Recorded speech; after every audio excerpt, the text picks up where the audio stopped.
Hello everyone, welcome back to my another video my blog life.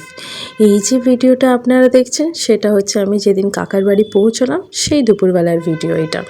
তো আমার কাকিমা দুপুরবেলার আমাদের খাবারের জন্য কি আয়োজন করেছিলেন চলুন দেখায়। এখানে আমার মেয়ে আর আমার কচশোনা মানে দুজনেই বসে পড়েছে খেতে।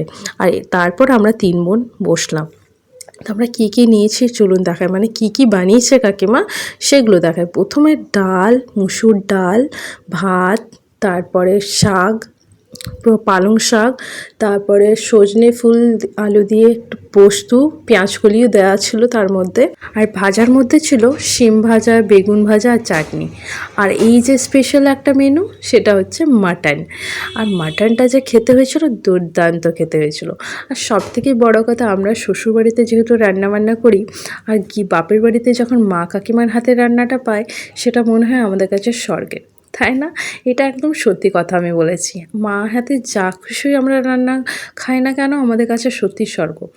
আমরা যেহেতু বাড়িতে শ্বশুরবাড়িতে রান্নাবান্না করি, আমরা যখনই শ্বশুরবাড়ি থেকে বাপের বাড়ি যাই তখনই মারা কাকিমারা ঠিক এইভাবে আমাদের আপ্যায়ন করে, যেটা আমাদের খুবই ভালো লাগে। অনেক রকম পদ রান্না করে, আমাদের পছন্দের পদগুলো রান্না করে, তাই না? সবার ক্ষেত্রেই হয়, আমি একা বলে নয়। যারাই শ্বশুরবাড়ি থেকে বাপের বাড়ি যায় মাদের খুব ইচ্ছে থাকে কি ও যেটা পছন্দ করতো সেইগুলোই রান্না করে খাওয়াবো, তাই না? একমাত্র এগুলো মা কাকিমারাই এগুলো মানে করতে পারে।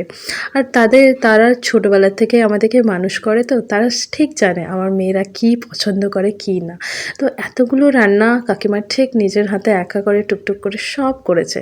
আর যেটা আমার খেতে এতটাই ভালো লাগছিলো, মা আর কাকিমাদের রান্না তো প্রশংসা মানে মানে কিছু বলার জায়গা নেই আমার, কি প্রশংসাই না। আরেকটা জিনিস মাদের মধ্যে সব থেকে বেশি থাকে, আমরা যতটাই খাই না কেন ওদের কমই মনে হয়। সবসময় মনে হয় যে আর নিচ্ছে না কেন, এত কম খাচ্ছিস কেন, এইগুলো শুনতেই হয় আমাদের, তাই না? তো এই জিনিসগুলো আমরা অভ্যস্ত। তো আমার তো পুরো পেট ফুল। আরও কাকিমা আমাকে দিতে এসেছিলো, আমার তো আর কোনো জায়গা ছিল না। লাস্টে আমি শেষ পাতে একটু চাটনি খেয়ে উঠে গেলাম। তো আমার তো বেশ মজা হয়েছে, আজকে দুপুরে লাঞ্চটা বেশ জমিয়ে খেয়েছি। তো আজকের মতন এটুকু, দেখা হবে নেক্সট ব্লগে।